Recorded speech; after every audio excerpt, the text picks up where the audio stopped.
وعلى آلہ واصحابہ اجمعین اما بعد۔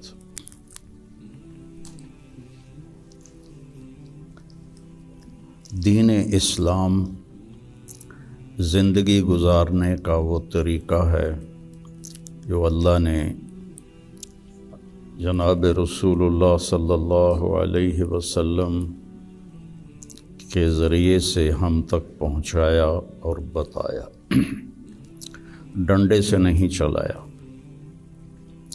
باقی جو جتنی مخلوق ہے ان کو اللہ نے مجبور پیدا کیا ہے۔ آم کے درخت پر اس کی مرضی سے کیلا نہیں لگے گا، آم ہی لگے گا، یہ اس کے لیے پابندی ہے۔ کریلا کڑوا ہوگا، میٹھا نہیں ہوگا۔ بھینس نے دودھ دینا ہی دینا ہے، اس کو اختیار نہیں کہ وہ انکار کر دے۔ تو اس طرح پوری کائنات کو دیکھیں تو ساری کائنات اور سارے جانور، سارے جاندار بے جان، وہ ان کو اللہ نے پابند کر دیا ہے، وہ سے ادھر ادھر نہیں ہو سکتے۔ ہمارا چونکہ پیپر ہے کہ لیبلوکم ایکم احسن عملا، کہ تم میں کون اللہ کو راضی کر کے آتا ہے، کون اپنے عمل کو خوبصورت بناتا ہے، اور کون اس تھوڑی سی زندگی کے پیچھے اپنے اللہ کو ناراض کر دیتا ہے۔ تو جب اللہ ہی نے انسان کو بنایا اور اس نے ہی چلنے کا راستہ بتایا تو یقیناً وہ سب سے آسان ہوگا۔ پوری دنیا کے نئی نسل میں ایک بات کامن ہے، چاہے پاکستان میں ہو چاہے امریکہ میں ہو، دین پہ چلنا بڑا مشکل ہے۔ تو ہم اللہ سے پوچھیں وہ کیا کہتا ہے جس نے ہمیں یہ فطرت اللہ التی فطر الناس علیہا لا تبدیل لخلق اللہ اور ان الدین عند اللہ الاسلام، کہ اب زندگی گزارنے کا ایک ہی طریقہ ہے جس پر تم کامیاب ہوگے، وہ اسلام ہے۔ تو اللہ تعالیٰ کہہ رہا ہے یرید اللہ بکم الیسر، اللہ تمہارے لیے آسانی چاہتا ہے، ولا یرید بکم العسر، اللہ تمہارے لیے تنگی اور مشقت نہیں چاہتا۔ یرید اللہ ان یخفف عنکم، اگر اس راستے پر چلو گے تو اللہ تمہیں ہلکا پھلکا کر دے گا، تمہارے سٹریس دور کر دے گا، تمہاری یہ جو ایک اینزائٹی اور ڈپریشن کا لفظ پوری دنیا میں چلا ہے، یہ اللہ تمہارے دور کر دے گا اگر تم اسلام پہ چلو گے۔ یرید اللہ ان یخفف عنکم، اینزائٹی ڈپریشن کی دوائیں کیا کرتی ہیں؟ دماغ کو تھوڑا سست کر دیتی ہیں، تو اس کی جو فیلنگز ہیں نیگیٹو وہ ذرا کم ہو جاتی ہیں۔ تو اللہ تعالیٰ فرما رہا ہے میرے راستے پر چلو تو یہ آئیں گی نہیں، تم خوش باش رہو گے، مزے میں رہو گے۔ پھر اللہ تعالیٰ کہتا ہے ما جعل علیکم فی الدین من حرج، میں نے تمہارے دین میں کوئی تنگی رکھی کوئی نہیں۔ بھوک لگی ہو تو روٹی کھانا مشکل کام ہے، کتنا آسان ہے۔ ہاں، اس کے لیے اگر کہیں جانا پڑے تو جانا پڑے گا۔ آپ لوگوں کے کھانے کا کیا باہر انتظام؟ تو آپ لوگ باہر کھانا کھانے جاتے ہیں، یہاں بیٹھے بیٹھے تو نہیں آتا۔ تو اس کے لیے جو انسان تکلیف اٹھاتا ہے وہ اس کو محسوس نہیں ہوتی۔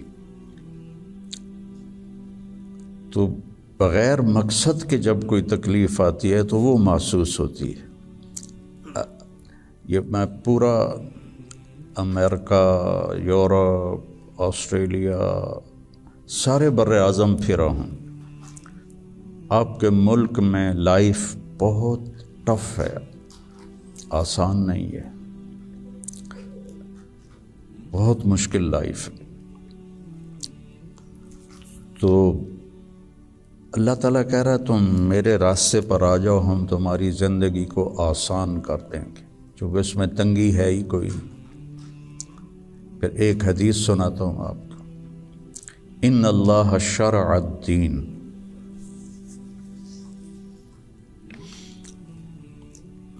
اللہ تعالیٰ نے تمہارے یہ دین کو شریعت بنایا۔ شرع کسے کہتے ہیں؟ بہتے پانی کو کہتے ہیں۔ بہتا پانی کتنا مفید ہے، کتنی پوری زندگی کا نظام پانی کے اوپر چل رہا ہے۔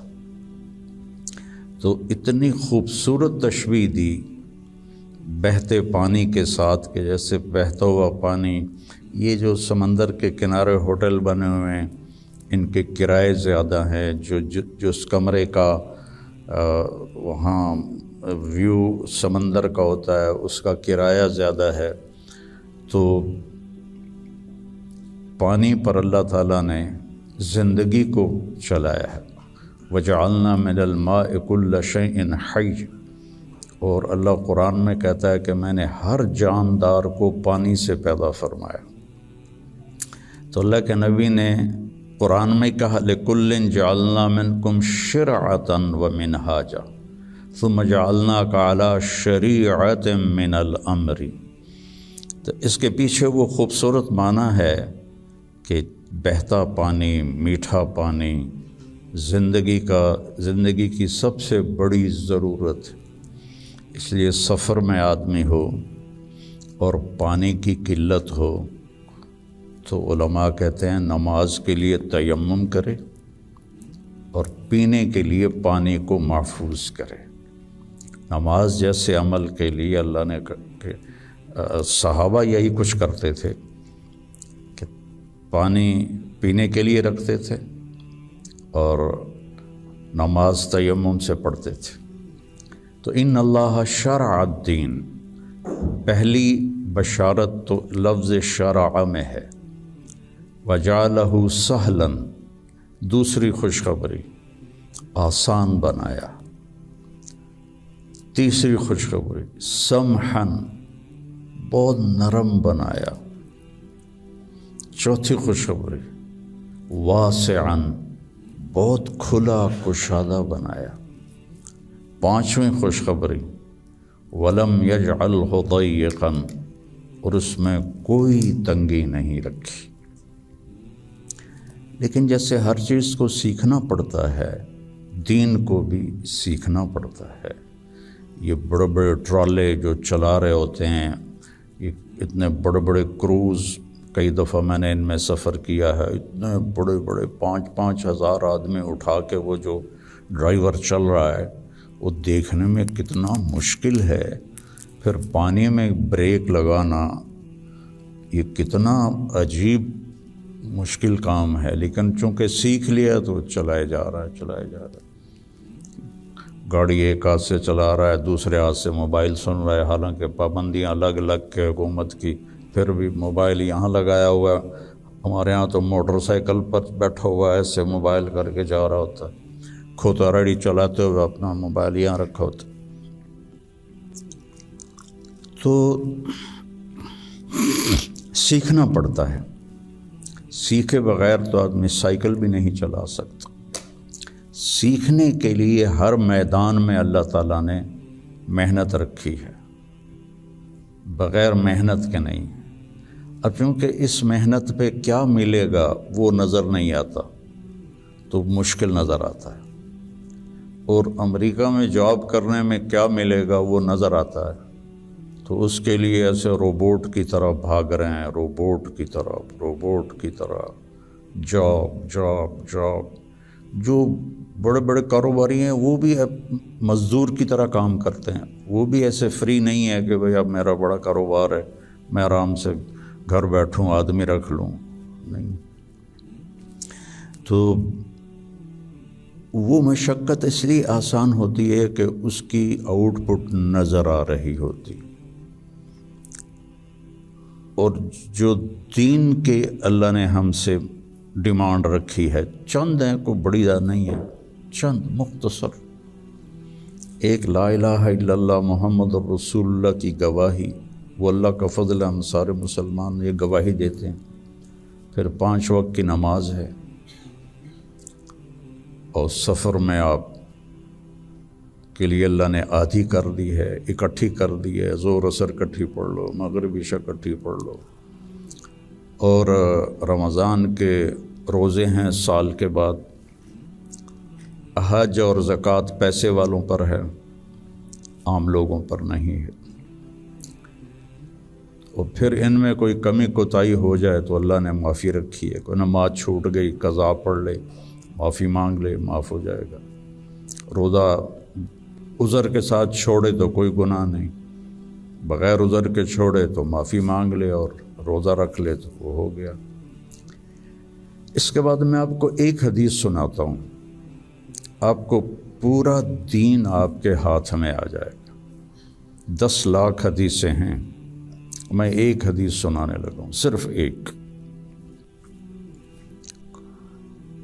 میرے نبی نے فرمایا 4 اذا کانت فیک، 4 کام کر لو، صرف 4 کام کر لو، دنیا بھی تمہاری ہے، آخرت بھی تمہاری۔ پہلی چیز صدق و حدیث، ہمیشہ سچ بولو، جھوٹ نہ بولو، مذاقاً بھی جھوٹ نہ بولو، سچ بولو۔ دوسری چیز حفظ و امانت، کسی کو دھوکہ نہ دو، کسی کے ساتھ 2 نمبری نہ کرو۔ تیسری چیز حسن و خلیقت، اپنے اخلاق اچھے کرو، اور اچھے اخلاق 2 چیزوں سے قابو میں آتے ہیں، ایک اس زبان پہ قابو ہو، ایک دل کے جذبات پر قابو ہو، دل میں کسی کے لیے نفرت نہ ہو، اور زبان سے کسی کے کو ذلیل کرنے کا بول نہ ہو، غیبت نہ ہو، بہتان نہ ہو، جھوٹ نہ ہو، گالی گلوچ نہ ہو، تو کسی کو دل توڑنے والی گفتگو نہ ہو۔ یہ 2 باتیں کوئی عورت کوئی مرد کر لے تو اس کے تقریباً سارے ہی اخلاق اس کے قابو میں آ جاتے۔ ابو دجانہ رضی اللہ تعالیٰ عنہ بہت بڑے صحابی ہیں، ان کے اتنے فضائل ہیں، کتابیں بھری پڑی ہیں، لیکن وہ فرماتے تھے کہ میرے بھائیوں، میرے پاس بخشش کا سب سے بڑا جو عمل ہے وہ یہ ہے کہ میں نے اپنی زبان سے کبھی کسی کو دکھ نہیں پہنچایا، اور میرے دل میں کسی کے لیے نفرت کوئی نہیں ہے۔ وہ بدر میں شریک ہوئے، احد میں شریک ہوئے، خندق میں شریک ہوئے، حدیبیہ میں شریک ہوئے، حج میں شریک ہوئے، یمامہ میں شہید ہوئے، اتنی بڑی فضیلتیں، لیکن وہ کہتے ہیں میرے پاس بخشش کا عمل یہ ہے کہ میں نے اپنی زبان سے کبھی کسی کو دکھ نہیں پہنچایا، اور میرے دل میں کسی کے لیے نفرت نہیں ہے۔ یہ فرائض کے بعد اس 2 چیزوں پہ آپ عمل کر لیں تو آپ کے اخلاق بہت عالی ہو جائیں گے۔ اور چوتھی چیز فرمائی عفت فی طعمۃ، کہ رزق حلال کماؤ۔ تو یہ 4 کام ہیں، سچ بولنا،